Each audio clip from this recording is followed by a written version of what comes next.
Euh, Lorsque ce témoignage, je l'ai fait beaucoup dans mon entourage.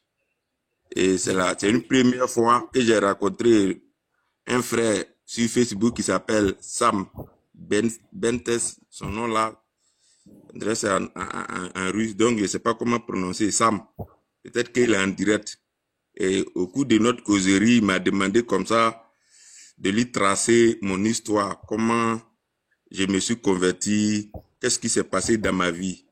Donc, pour la première fois en 2022, si je me rappelle bien, 2022-2023, je l'ai fait par écrit, mais en inbox de M. Sam. Donc, après ça, j'ai essayé de mettre ça sur mon ordinateur et corriger beaucoup de fois, puisque on causait dans son inbox et j'ai fait ce témoignage. Donc, c'est comme mon ordinateur est devant moi. C'est comme un livre que je vais lire. Maintenant, sans plus tarder, je vais essayer de vous dire de prêter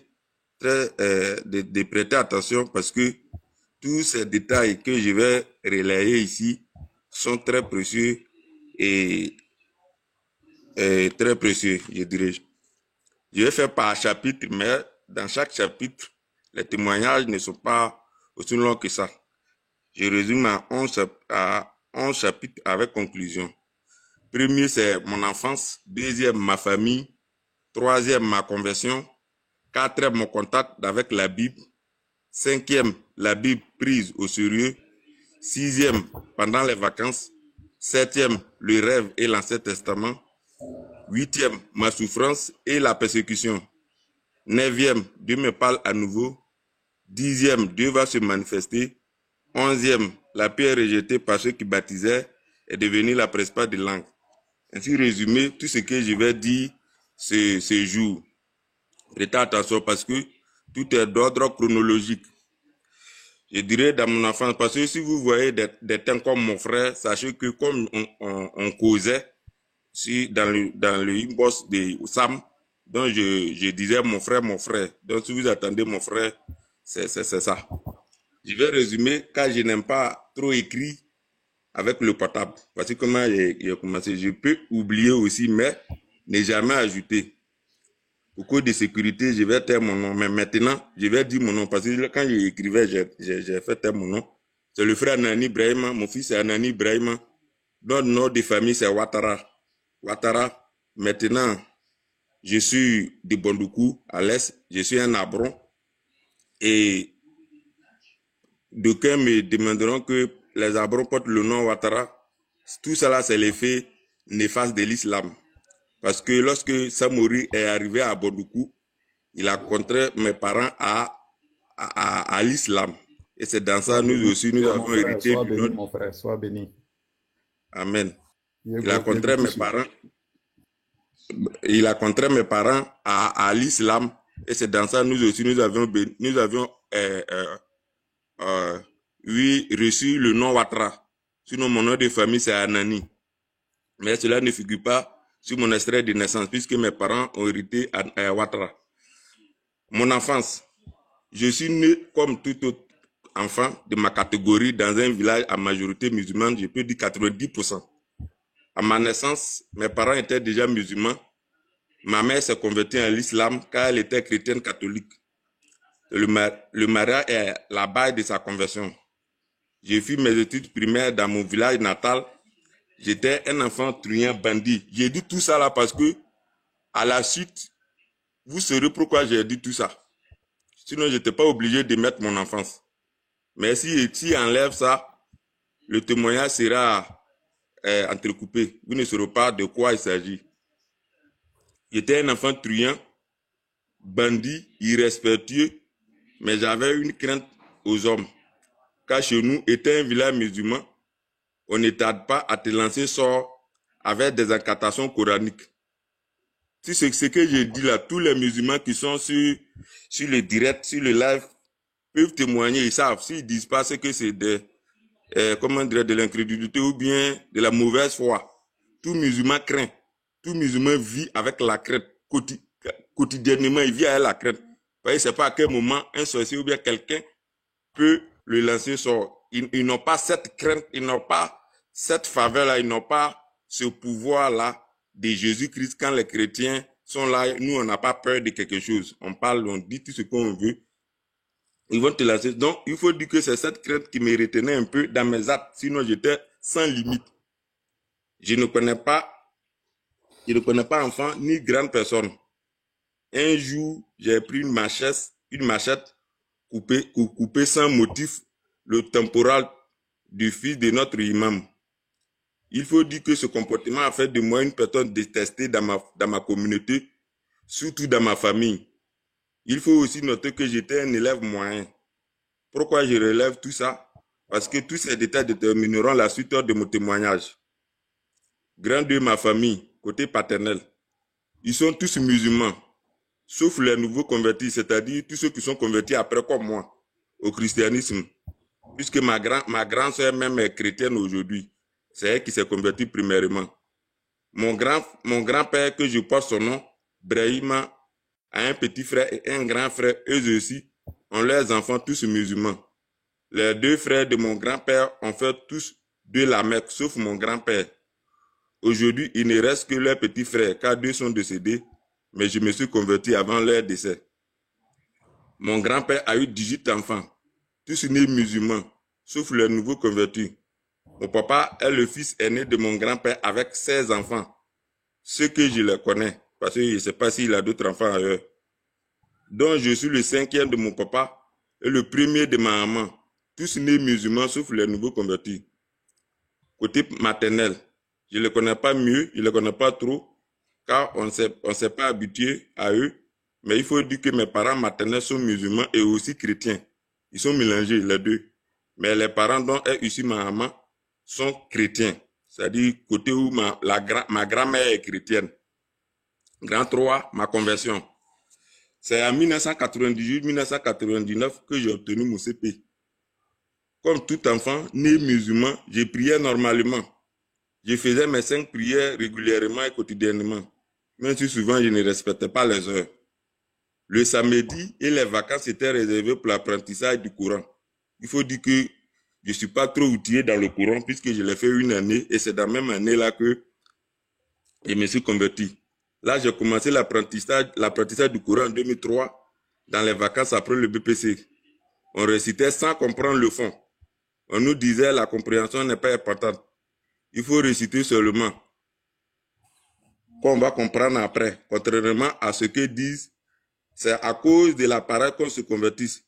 Pourquoi je dis ça? Parce que quand je me suis converti, les musulmans de mon village me disaient que c'est à cause de la parole parce que je ne peux pas prier l'islam. Ils me font rire.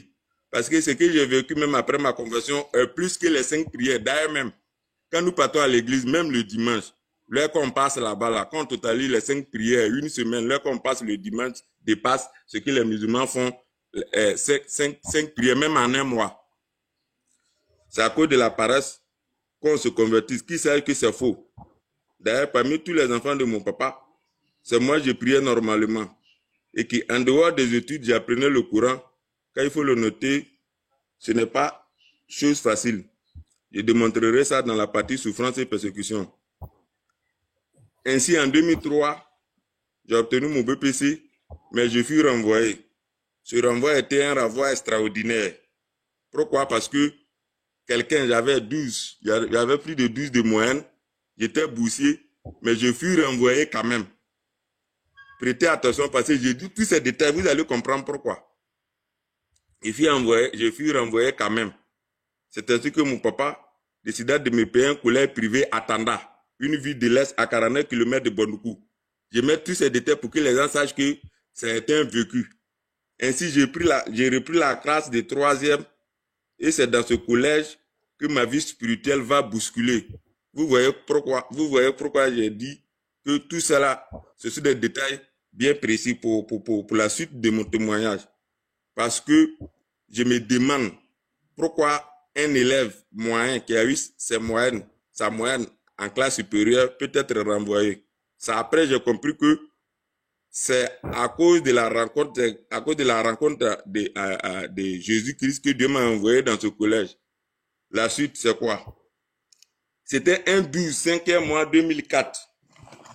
Cette Bible est devant moi ici. Elle est là. C'était un 12, 5e mois 2004. Un matin, qu'un groupe de missionnaires est venu distribuer de Nouveaux Testaments dans notre école. Cette Bible, ce Nouveau Testament, je ne vais jamais le rejeter. C'est ça qui a changé ma vie. Alors, j'ai vu mes amis musulmans, tout comme chrétiennes, prendre avec joie. C'est ainsi que moi aussi, j'ai pris aussi. Il faut noter qu'étant musulman, on nous bombardait chaque jour que la Bible est falsifiée, que ce sont les hommes qui l'ont écrit. Jésus-Christ n'est pas le Fils de Dieu. On nous disait que les chrétiens sont mauvais. C'est une façon de décourager pour ne pas marcher avec eux, qui n'aimaient pas les musulmans, qu'ils sont perdus, qu'ils cachent sciemment la vérité. À cet effet, chaque fois que j'étais avec mes amis chrétiens et on marchait ensemble, je me méfiais d'eux et ils m'énervaient. Mais chaque fois qu'ils posaient un acte envers moi, ça m'étonnait car leur réaction est contraire d'avec ce qu'on nous racontait. Ils étaient doux, gentils et surtout tolérants. Étant musulman, voir une Bible dans ta main à l'époque, on te considérait comme un chien, un perdu, un cafri. À l'époque, j'ai dit à l'époque, ça peut te coûter une punition sévère de la part de tes parents. Comme exemple, un jour après ma conversion, un ami musulman vint chez moi me demander mon dictionnaire de français. Lorsque je lui ai donné, notre maître coranique nous a vu et allait reporter ça à son papa. Cela lui a coûté des injures. Mais souvent, je me posais beaucoup de questions et aussi à mes frères musulmans, surtout nous maîtres coraniques, parce que j'étais un enfant curieux. Et j'avais l'impression que les musulmans vivaient contrairement de ce qu'ils nous disaient. C'est-à-dire quoi?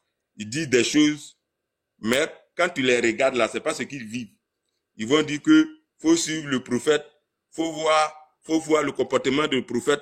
Tu vas leur demander quel a été le comportement du prophète. Ils vont jamais te relater ça. Le prophète même là cachait beaucoup de choses que eux-mêmes ils avaient honte de les relater. C'est après que j'ai compris. Et parce que j'étais un enfant curieux et que les musulmans vivaient contrairement de ce qu'ils nous disaient. J'ai remarqué que c'était eux les méchants. Ils ne pardonnaient jamais. Ils ne vont jamais pardonner. J'ai dit, hier, mettre en parenthèse, ça ne fait pas partie de mon témoignage. Les musulmans, la plupart de ceux qui ne les connaissaient pas, je vois sur les réseaux, les musulmans sont gentils. Ils donnent, si c'est manger, ils donnent manger pendant les fêtes. Ils mentent, ce sont des hypocrites. Il faut vivre avec un musulman pour comprendre ce qu'ils sont en train de vous dire. Ils font ça pour cacher ce qui sont en eux. Ce sont des hypocrites. Ils ne sont pas gentils. Quand ils voient un chrétien là, ça leur ronge. C'est la loi qui fait qu'on vit avec eux. C'est la loi qui fait qu'ils ne peuvent rien nous faire. Je sais de quoi ils parlent, j'ai vécu avec eux. Ils mentent tout ça là, c'est pour voiler leur face. Et que les musulmans, contraire, j'ai remarqué que c'était eux les méchants et ils ne pardonnaient jamais. Mon contact avec la Bible, grand 4. Lorsque j'ai reçu le Nouveau Testament, après plusieurs jours, j'ai décidé de lire la Bible pour une première fois. Au début, je la lisais comme un roman. Je ne comprenais rien. À chaque nouvelle lecture, je prenais une nouvelle page ou un nouveau chapitre. Ça dépend d'où j'ouvrais. Après 1 à 2 semaines, la compréhension changea. J'ai remarqué que une personne nommée Jésus qui faisait du bien et guérissait des malades, mais les gens étaient contre lui.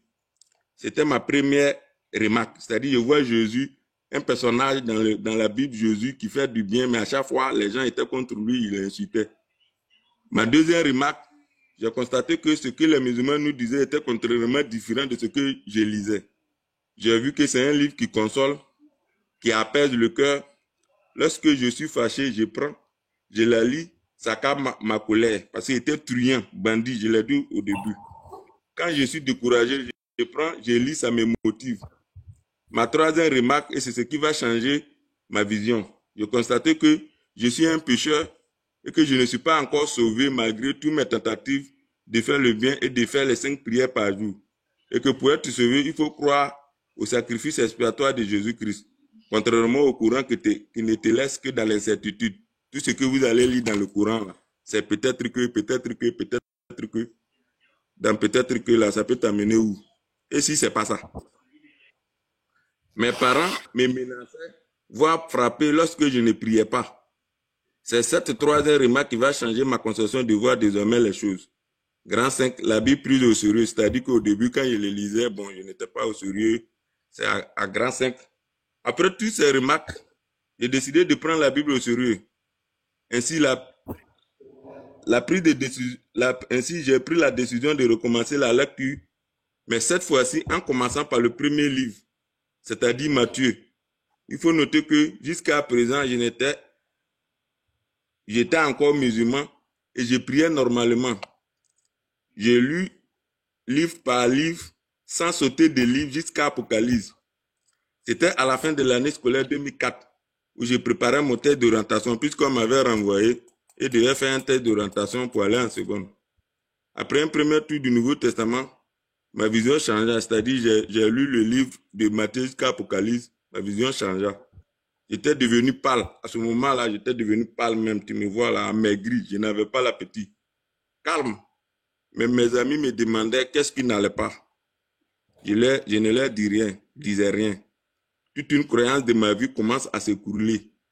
J'ai dit non, c'est Satan qui est en train de me tromper. J'ai décidé de ne plus lire la Bible, mais je ne pouvais pas m'en passer. C'était devenu comme un passe-temps. Mais ce que j'ai constaté, toute mon attitude et mon mauvais comportement changeaient. J'étais devenu respectueux, poli, calme. Même les gens disaient que j'ai changé. Les examens s'approchaient, mais il fallait stopper un peu les recherches pour me concentrer sur les études. Un grand 6, pendant les vacances, je continuais encore la lecture. Je faisais des recherches. Je posais des questions à mon maître coranique, à notre imam. Mais je n'étais pas satisfait. Tout ce qu'il pouvait me dire est que la Bible est falsifiée sans preuve ni motif. Je l'ai dit ici que je ne suis pas trop utile dans le Coran. Puisque bon, on a pris ça en une année, même ça n'a pas arrivé à une année. Mais quand je regarde l'harmonie, l'exactitude, la précision, la clarté de ce livre, c'est-à-dire la Bible, et le changement que ce livre a opéré dans ma vie, je n'y croyais plus. Parce que le Coran, il faut dire que je ne vous apprends rien. Le Coran est le livre le plus désordonné au monde. Un livre qui parle de manger. Après, ça parle d'école. Après, c'est un exemple, je prends un exemple. Après, ça parle de voiture. Après, ça parle de football. Le livre le plus désordonné au monde. Ouais, la Bible, ce n'est pas ça. La Bible, quand la Bible prend une histoire, elle la termine. Je ne croyais plus. J'étais tellement devenu poli, sage que ma maman était fière de moi, car, dit-elle, Dieu a exaucé sa prière. Mais elle ne savait pas que je lisais la Bible. Personne ne le savait. Même mon meilleur ami. C'est après que tout le monde a découvert. C'est dans ça, un jour, dans mes recherches, un ami musulman me dit au passage que ce que je lis n'est pas la parole de Dieu. Et que la vraie parole de Dieu, ce sont le Coran et la Torah. Ce que vous attendez là, on nous disait ça. Et les psaumes. Je me suis dit, ah bon, il y a une autre Bible. Après, j'ai compris qu'il parlait de l'Ancien Testament. Alors, j'ai décidé de lire cet Ancien Testament. Mais je ne le lirai que plus tard, puisque je n'ai pas vite trouvé aussi. Mais je continue avec le Nouveau Testament à le comparer avec le Coran. Il faut noter que pendant que je priais, je n'avais jamais sondé à chercher à comprendre le Coran. Et ça compte, tous les musulmans sont. 400, tu vas demander qui sont musulmans, 100 personnes vont se lever les mains. 90, qui sait lire le Coran? 10 personnes vont se lever les mains. Qui est au courant? 5 personnes. Qui comprend? Une personne. C'est comme ça, on est dedans, on vit dedans. Tout ce que vous faites comme débat, là, ils viennent et puis ils font là. Ils ne connaissent rien. Et il faut noter que pendant que je priais, je n'avais jamais sondé à chercher à comprendre le Coran, puisqu'on nous disait de chercher à réciter et que la compréhension vient après. C'est lorsque j'ai commencé à lire la Bible que j'ai cherché à comprendre le sens du Coran. Je me suis cherché un Coran en français pour être sûr de ce que je vivais.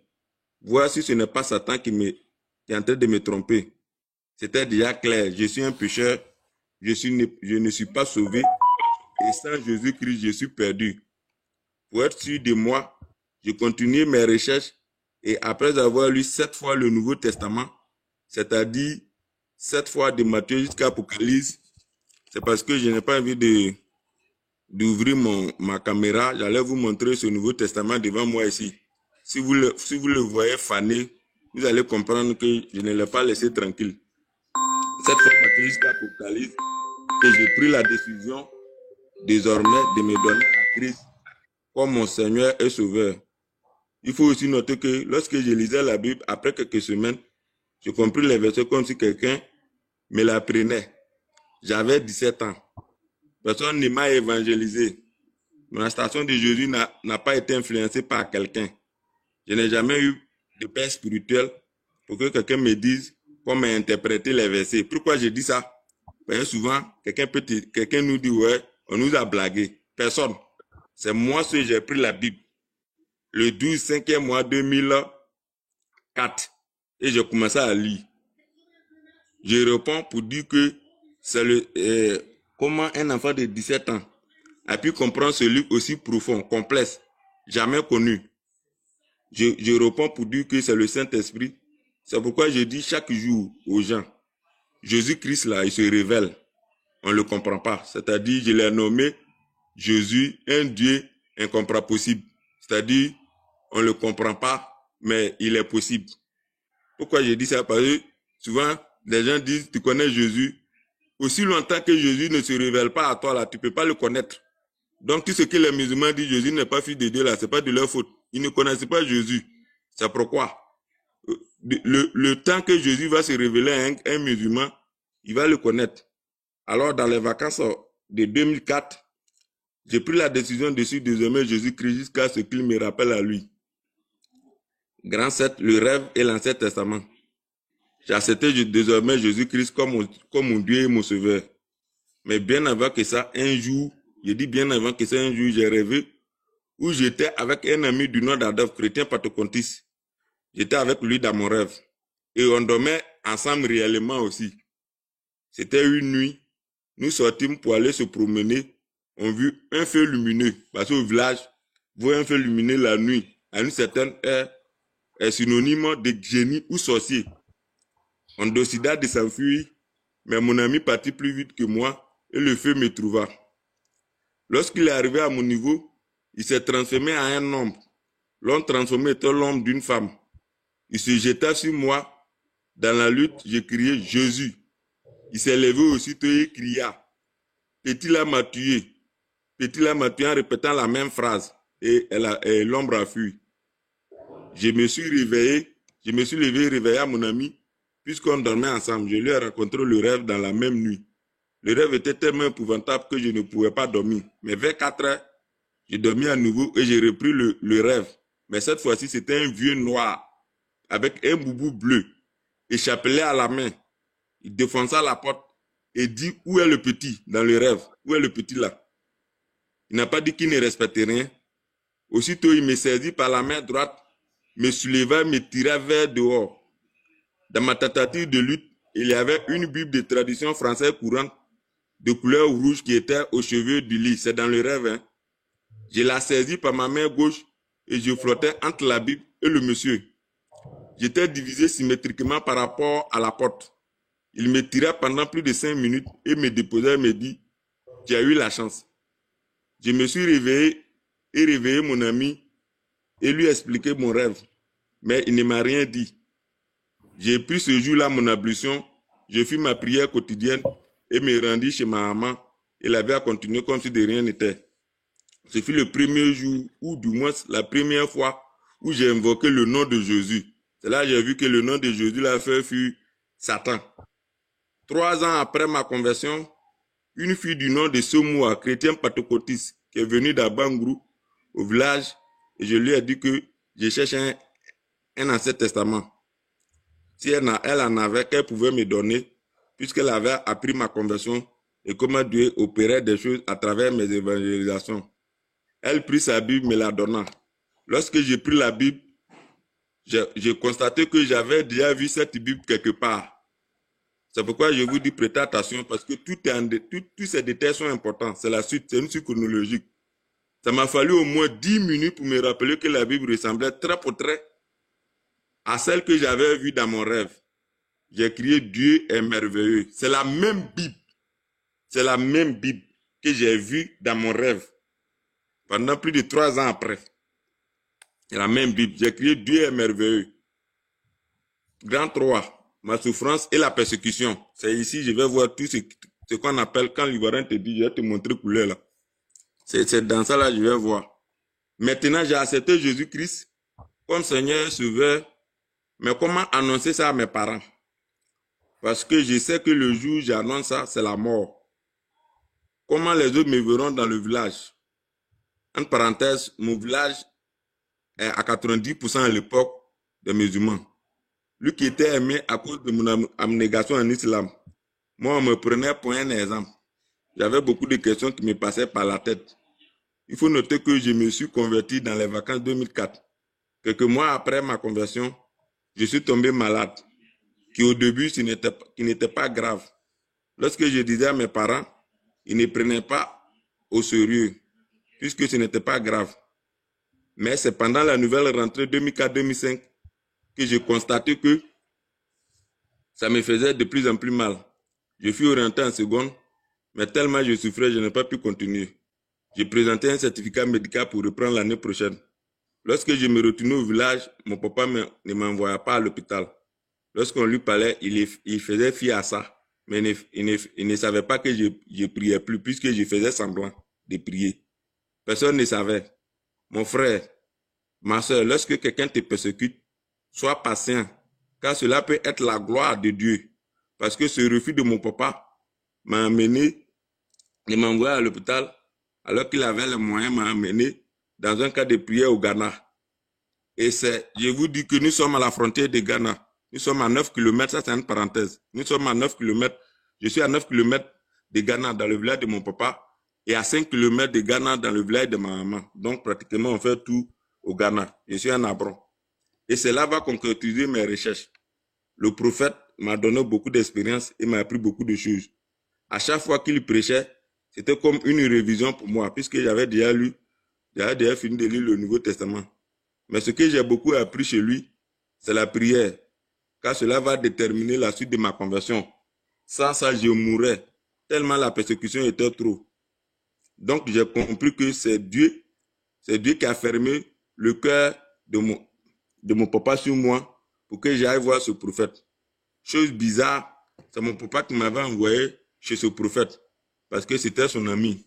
Donc, lorsque j'ai décidé d'aller voir un homme de Dieu pour ma guérison, c'est lui qui m'a mis dans sa voiture et parti ensemble. Donc, selon mon papa, c'est ce prophète qui m'a converti. D'autres, par contre, pensent que je me suis converti à cause de la maladie. Non, ce n'est ni l'un ni l'autre. Quand un musulman fervent ne va jamais aller chez un prophète s'il est malade. Et pour ceux qui pensent que c'est à cause de la maladie, je leur dis que c'est archi faux, puisque Dieu ne m'a pas guéri dans l'immédiat. J'ai resté chez ce prophète pendant 5 mois. Ce n'est que 7 ans plus tard, notez bien, 7 ans plus tard que Dieu me guérit. Je souffrais 7 ans plus tard que Dieu me guérit. Si c'était la maladie, il allait rétrograder parce que je souffrais amèrement. Il n'y avait pas de médicaments pour calmer le mal. Pour me soulager, j'attachais de la glace à ma tête, puisque c'était un mal de tête. Ma tête souffrait comme si on avait démarré un moteur là-dedans. L'eau qui coulait de la tête, lorsque ça descendait, ça devenait chaude en même temps, puisque c'était un mal de tête. J'ai quitté définitivement l'école en 2005. Tous ces détails sont importants. C'est pourquoi je relate. Après 2 tentatives, je souffrais tellement que souvent je me disais, Jésus m'a trompé. Souvent je me disais que je me suis trompé de chemin. Tellement j'avais foi en Christ, je pensais qu'il allait me guérir au début. Il allait me guérir immédiatement au début de la maladie. Mais j'ai mal connu Jésus car il fait tout à son temps. Au début de ma conversion, il se révélait à moi. Je disais des choses et ça s'accomplissait. Un jour, j'ai eu la même vision d'Ésaïe 6. C'était réel. Quand vous lisez l'Ésaïe 6, j'ai eu la même vision. C'était pas dans le rêve. J'ai vu ça d'après les Ivoiriens, j'ai vu ça clair. J'étais tellement content de ma nouvelle vie que partout où je passais, on sentait ça sur mon visage. Mais lorsque je tombais malade, Dieu s'est fermé sur moi. Je ne voyais plus rien. Lorsque je prie, rien n'arrive. Durant 7 mauvaises années, Dieu ne se révéla pas à moi. Quand j'ai fait ma Bible, je me dis que je me suis trompé. Quand j'ouvre ma Bible et que je lis les promesses, je me dis Dieu ne peut pas se tromper. Mais je n'ai jamais pleuré. Moi, je ne pleure jamais. Je continue dans la prière et dans la supplication. Tout va changer lorsque je me retournais de chez le prophète. C'est-à-dire que je suis quitté chez le prophète pour venir dans mon village. C'est là la souffrance là va commencer. J'ai décidé cette fois-ci d'annoncer la nouvelle à mes parents. Ce fut un boom. C'est là la persécution va s'accentuer. Certains me disaient que Dieu m'a maudit. D'autres disaient que c'est une punition de Dieu. On me maudissait, prédisait ma mort. J'étais isolé au milieu de mon village. On m'insultait. Si je touche un objet de quelqu'un, la personne va rejeter ça parce qu'un kafir a touché. Si je vais au milieu des gens, dès qu'ils me voient, ils se dispersent. On me disait, tu es intelligent. Tu étais intelligent comme ça. Tu fais tes études au calme. Tu dis, tu as vu Jésus-Christ, te voici, Dieu te punit. Si ton Jésus est puissant, il n'a qu'à te guérir. On va voir. J'ai refusé toute tentative de ma maman à vouloir consulter les marabouts et féticheurs. J'ai mis tous ces détails pour dire à mes frères chrétiens, pour montrer à mes frères chrétiens et musulmans qui se convertissent là, que c'est pas facile. J'ai mis tous ces détails là pour qu'ils voient que c'est pas facile. On me lançait des sorts. Je pouvais ramasser de la viande fraîche avec des aiguilles piquées là-dedans. Il y a des soi-disant adorateurs de Dieu. Vous faites ça là. Mon frère, j'ai souffert. Dans tout ça, je témoignais la grandeur de Christ. Un jour même, quelqu'un m'a dit, c'est une parenthèse, de toute façon, tu parles de Jésus-Christ là-haut. Et c'est tu es guéri de ta maladie. Mais tu n'es pas guéri. Mais tellement je souffrais à ce moment-là même, là, j'ai dit oui. Parce que c'était comme un contraste, un paradoxe. Tu témoignes que Jésus guérit et puis tu dis que tu n'es pas guéri. Je ne pouvais pas dire ça aux gens. Je disais que j'étais guéri. Mais je souffrais. Malgré que j'étais persécuté et j'étais malade, j'évangélisais. Je prêchais. On me convoquait devant les autorités. Un jour, on me convoqua dans le village de ma maman. Je suis parti évangéliser et les musulmans vinrent me dire que je les ai insultés. J'ai dit que c'est faux et que j'ai prêché ce qui est écrit dans la Bible. Mon frère, ce n'est pas un film hollywoodien. C'est une réalité. Tous les gens de mon village sont témoins, en tout cas pour ceux qui vont dire la vérité. Nous sommes dans la région de Bondoukou, la ville aux 1000 mosquées. Mon village est le deuxième village après Bondoukou à avoir Djouma, c'est-à-dire les prières de vendredi là. C'est mon village qui a eu deuxième après la ville de Bondoukou. Après la ville de Bondoukou, il n'y a pas de musulmans tels que dans mon village. Seule ma maman me soutenait un peu. Ceux qui ont essayé de se convertir avant moi, beaucoup sont morts. Dans mon village, hein, ceux qui ont essayé de convertir avant moi, beaucoup sont morts. Je me suis converti, ça fait 20 ans cette année, depuis 2004. Beaucoup sont morts. Beaucoup sont devenus bizarres. Ils ne sont ni fous, ni des bons hommes. Leur stratégie, dès que quelqu'un essayait de se convertir, on te lance des sorts. Soit tu meurs, soit tu deviens fou. Et après, ils disent, c'est parce qu'il a trahi Allah, qu'il a rendu comme ça. Ils ont tué une grande sœur. Ils ont tué une grande sœur, pas de la même famille, mais un parent, on est parenté, mais un peu éloigné, ils l'ont tué. Elle était jolie comme ça, mais j'ai pris pour eux pour en faire de l'expérience, parce que j'ai regardé comment ils se sont opérés jusqu'à j'ai pris pour faire l'expérience. J'ai constaté que ceux qui se convertissaient n'étaient ni chauds ni froids. Vous les chrétiens là, vous qui êtes dedans, un pied dehors là, vous êtes dehors. Ne vous décidez pas, hein. Vous croyez que vous êtes là, ils vous regardent facilement. Si tu décides de se convertir, sois prêt, sinon ils vont te détruire. Mais lorsque ça arrivait à mon tour, ils ont croisé le vrai Jésus sur leur chemin. Il arrivait un moment où je n'avais qu'un seul habit et un short. Le jour où je l'avais, je ne sortais pas. J'attends jusqu'à ce que je sèche avant de sortir. Je relate tous ces détails-là, parce que c'est très important pour moi. Si je suis pressé, je cherche avec feu. D'autres se convertissaient, mais à l'étranger. C'est-à-dire que d'autres se convertissaient. Pour te convertir là, tu vas à l'étranger, soit à Abidjan, ils se convertissent. Et puis, il y a d'autres même là. Ils ont quitté le village, là, ils se sont plus retournés ici à cause de l'islam. Parce qu'ils se sont convertis au christianisme. Mais moi, j'ai passé 7 ans avec eux. À tel enseigne qu'ils ont commencé à douter de leur religion. La seule chose que j'avais, c'était la maladie. Mon frère, si Dieu n'est pas avec toi, tu vas mourir. Ce n'est pas de l'amusement.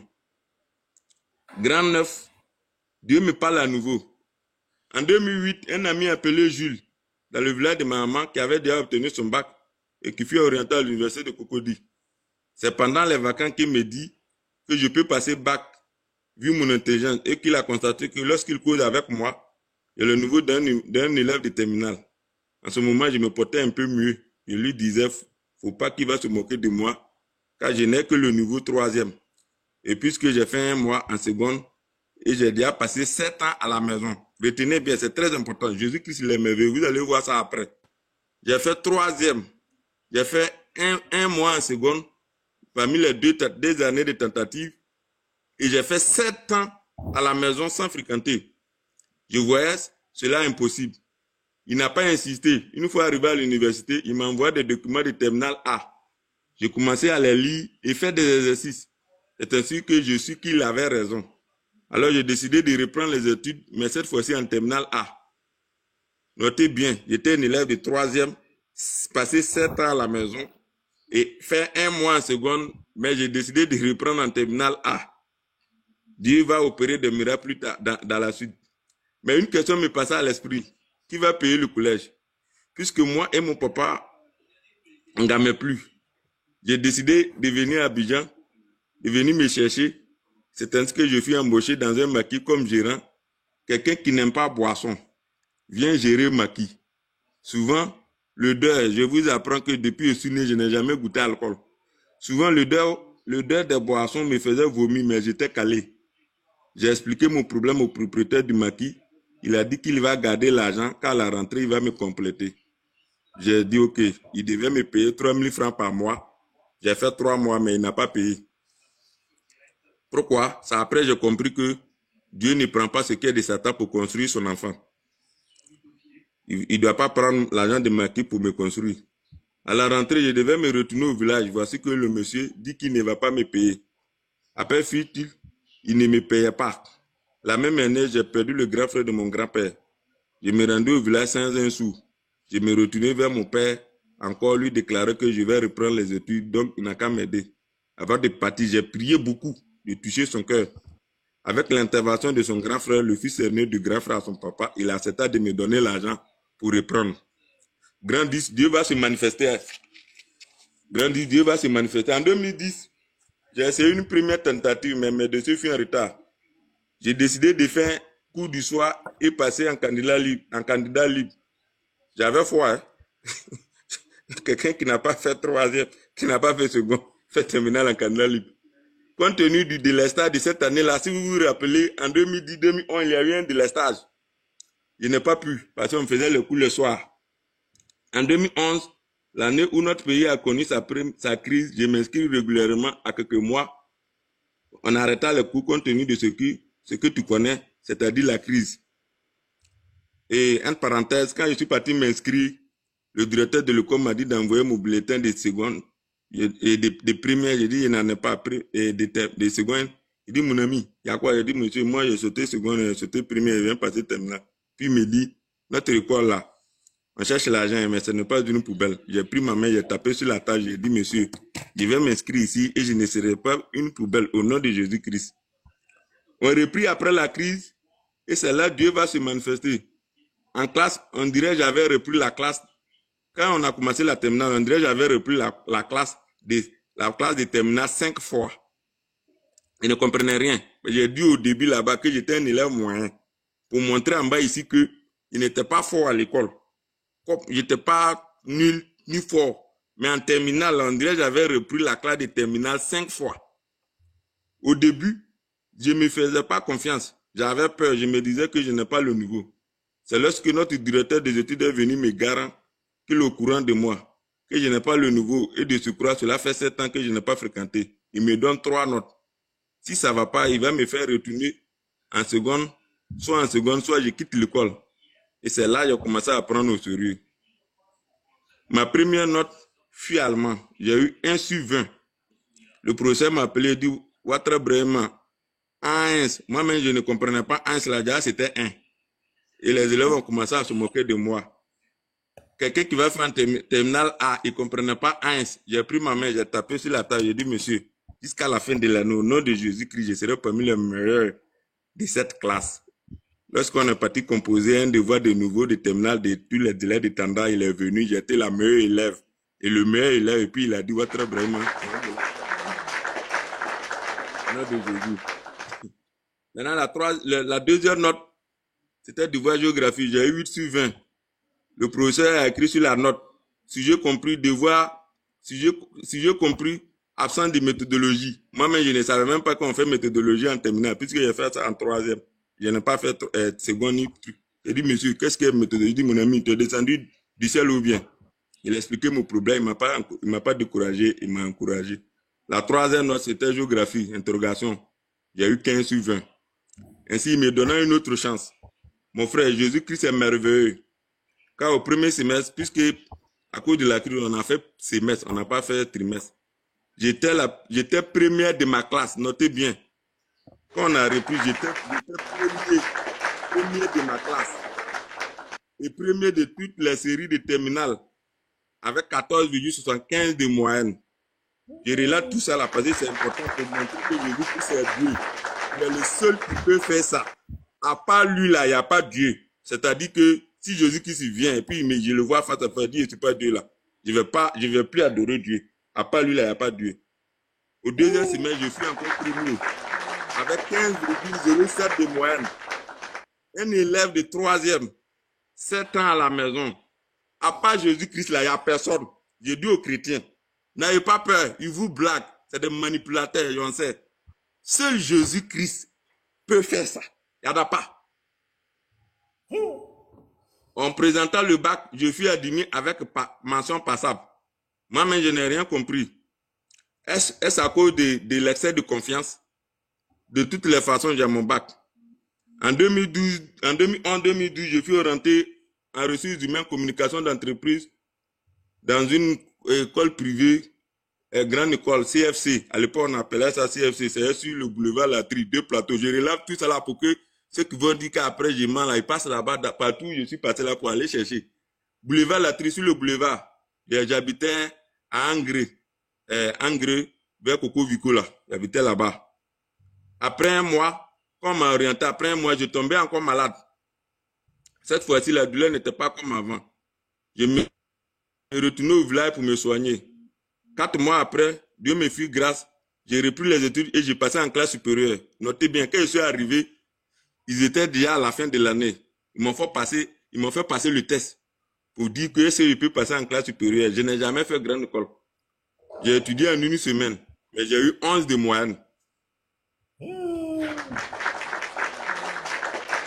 En deuxième année de RH.com, j'ai présenté le concours de l'IFAS sans payer un sou. Le résultat fut sorti, mon nom n'y était pas. J'ai dit, Jésus, tu ne peux pas me tromper. Mon nom sera sur cette liste. Mais le résultat est déjà sorti. Je commençais à jeûner. Je commençais à prier.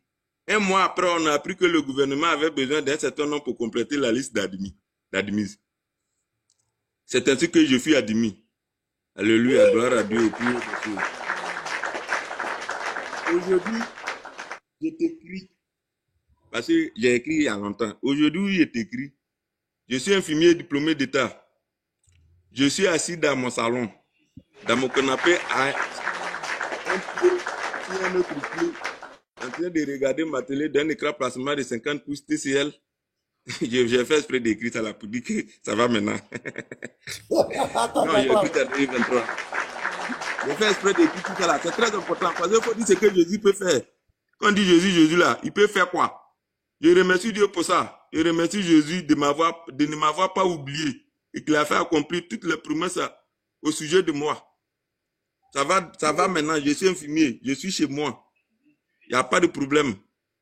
Je mange ce que je veux, je paie ce que je veux. Ma valise même là, pour fermer même avant de voyager, je monte dessus. Avant de voyager, je mets mes enfants dessus, je monte et puis je ferme. Sinon ça ne va pas se fermer. Moi que j'avais un seul habit.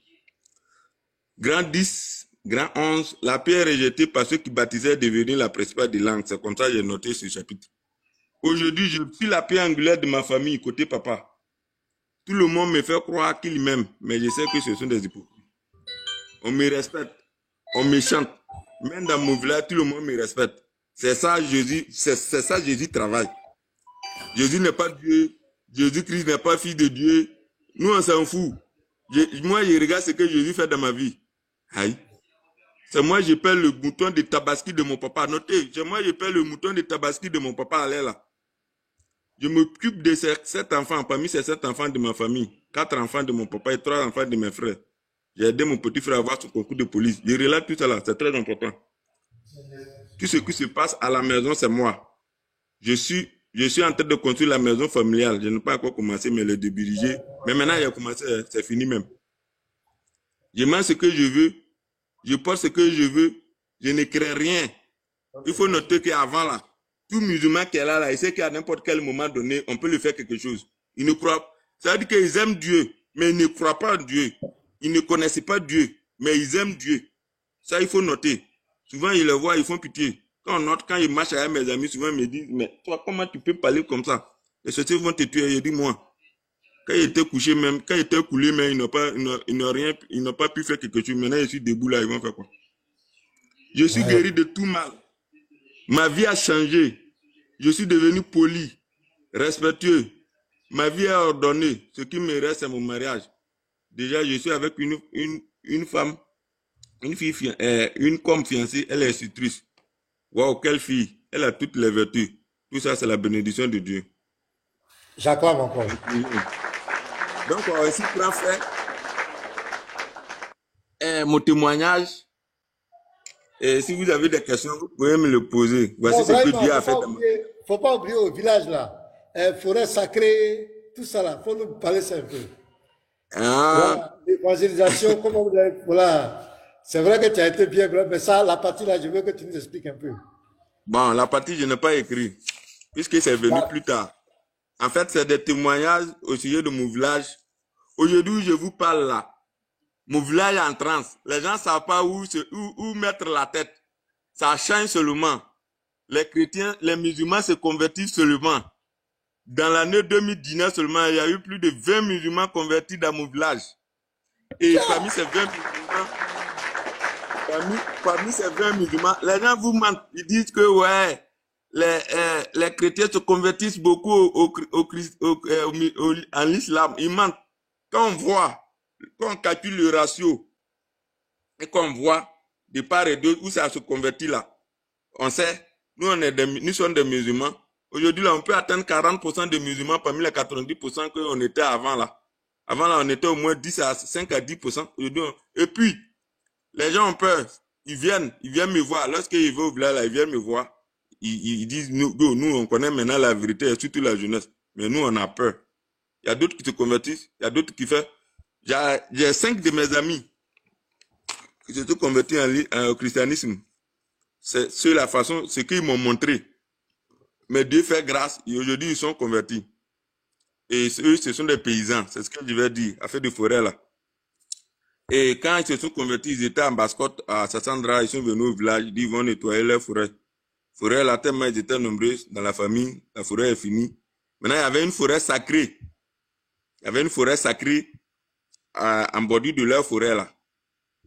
Il dit, Joe, nous, on nettoie le terrain là. Hein. Il dit, tu vois, on ne nettoie pas, vous allez mourir. Il dit, nous, Jésus-Christ, il est là.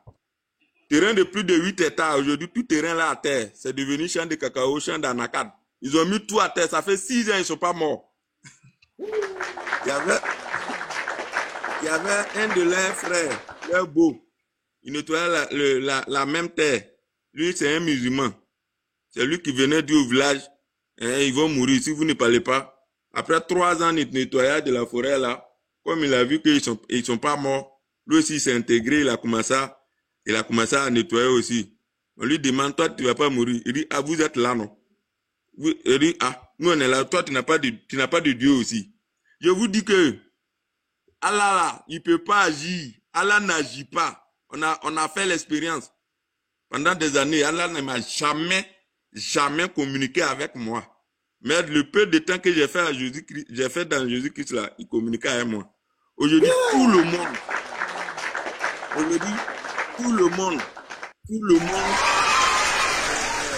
cherche à devenir chrétien dans mon entourage ici. il y a un village voisin, je n'ai pas cité le nom, ils étaient 100% musulmans. Aujourd'hui, là, il y a des chrétiens. Ils sont devenus chrétiens. Beaucoup même sont devenus chrétiens. C'est en train de changer. La paix a changé de camp. Ils ne savent pas quoi faire. Juste quand les gens se cachent la nuit pour aller à la prière. Et puis ils prennent des gens pour aller s'arrêter sur les voies là pour écrire leur nom. Mais c'est leur problème. Aujourd'hui, là, il y a la démocratie où ça avant on marchait sur l'homme. Donc, voici ce que Dieu est en train de faire dans la vie, de la population de mon village. Jésus-Christ, il est Dieu. Il est le seul Seigneur. Il est celui-là même qui, quand tout le monde pense que c'est fini, comme c'était dans le passé chez moi, il le fait. C'est-à-dire que c'est où tu l'attends pas même là, c'est là-bas, même lui-même, il se présente et dit, me voici. Donc non,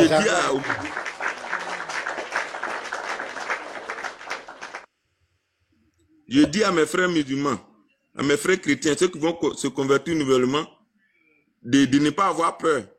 Jésus-Christ, là, il est là pour nous protéger. Les gens vont te parler, Jésus n'est pas Dieu. Jésus n'est pas fils de Dieu. Jésus est comme ci, Jésus est comme cela. Mais toi, regarde quelle est la volonté du Seigneur. Quand il finit de bavarder, chacun rentre chez lui là. C'est là qu'on voit la vraie réalité de la vie. Souvent même en dehors la nuit, ils font des rêves, ils courent pour venir chez nous ici pour demander, on n'a qu'à prier pour eux. Mais pourquoi tu es là, tu ne pries pas pour toi? Jésus, c'est dans la pratique de la religion et non les théories bizarres là qu'on voit qui adorent le vrai Dieu. Depuis 16 ans, parce que quand j'écrivais ce texte, j'avais 16 ans. Depuis 16 ans, il continue, je peux dire aujourd'hui, depuis 20 ans, il continue de me maudire, mais moi je continue d'évoluer. J'ai grandi en grade, bénédiction. Avant de terminer, je vais dire merci à ma maman qui a cru en moi, à tous mes amis qui m'ont aidé. J'ai béni tout le monde. J'ai béni le frère Sam, s'il m'écoute, parce que c'est lui qui a fait que j'ai écrit ce témoignage. On s'est sûr que mon village soit à Christ, totalement à Christ, et que je pense que Dieu a déjà commencé à travailler là-bas. Puisqu'aujourd'hui, on peut atteindre 35%. Lorsque j'écrivais, on pouvait atteindre 35%. Aujourd'hui, on peut atteindre 40% de chrétiens. Ils ont peur, c'est tout. Je peux dire que 40% veulent se convertir, mais ils ont peur. Puisque chaque fois que je vais au village, je reçois des gens, surtout des jeunes qui veulent se convertir. Ils viennent se confesser à moi. L'islam n'existe que de nom dans mon village. Seulement en 2019, c'est ce que j'ai dit, il y a eu 20 musulmans convertis, dont 5 de mes amis et une fille de notre imam. Notez bien, une fille de notre imam s'est convertie. Son papa est décédé, mais elle s'est convertie de son vivant. D'après Paul, j'ai planté et Dieu a fait croître. 1 Corinthiens 3, verset 6. Que la grâce de notre Seigneur Jésus-Christ soit sur tous ceux qui vont écouter ce témoignage, par tout cela sera relaté. Que Dieu bénisse tous ceux qui vont lire ce témoignage. Jésus-Christ revient bientôt. Merci et shalom à vous.